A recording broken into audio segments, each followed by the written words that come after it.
Hello, bonjour, je vais parler de Kanye West, on va parler de sa femme, Bianca Censori, et on vient d'apprendre en fait leur séparation. Ça a été annoncé officiellement que le couple se séparait et qu'il demanderait le divorce dans les prochains jours. Je voulais faire cette vidéo pour marquer les choses, parce que je suis presque sûre de comment ça va se passer, ce qui va arriver. Ils se sont séparés, bien sûr, il y aura le divorce.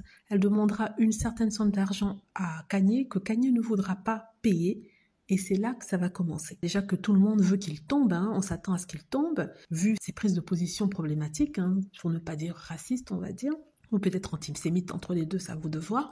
Et les gens veulent la voir, mais ils ne savaient pas par où passer. Et je crois qu'ils vont passer par elle. Ce qui va se passer, c'est qu'elle va porter plainte, elle va se présenter comme étant une victime. Et ici, j'ai toujours dit que Bianca Censori, c'était la femme la plus puissante quand il s'agit de Kanye West, parce que tout le monde était prêt à la soutenir si elle demandait de l'aide, ou si elle avait demandé de l'aide.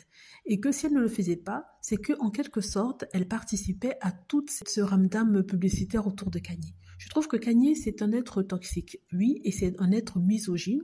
Oui, il est aussi antisémite dans la façon dont il donne ses messages, même si on essaie de m'expliquer que oui, c'est parce qu'il s'est fait avoir à plusieurs reprises, c'est lui-même qui l'explique. Mais je voulais juste vous dire que ça allait se passer de cette façon-là, et on aura un grand procès sur comment il a maltraité, comment il exposait devant tout le monde, comment elle était nue, comment il ne voulait pas. Ça va se tourner comme ça, ça va se tourner comme ça. Soit il va faire ce qu'ils appellent un settlement, c'est-à-dire un accord avec elle pour lui donner les 100 millions de dollars qu'elle va lui demander, ou alors il ne va pas donner et ça va créer une nouvelle chose. Toutes les personnes vont sortir de la forêt pour dire qu'il les avait abusés, les avait violés, les avait tapés, ainsi de suite.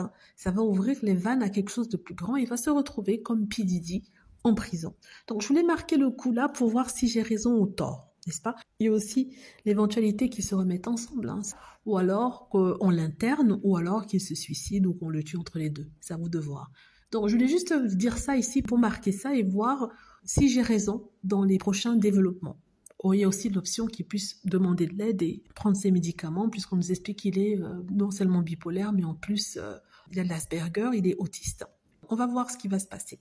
Dites-moi ce que vous en pensez. J'espère que vous avez aimé la vidéo. N'hésitez pas à cliquer sur like si c'est le cas, à vous abonner pour plus de vidéos et à cliquer sur la petite cloche afin de travertir lorsque je poste une nouvelle vidéo.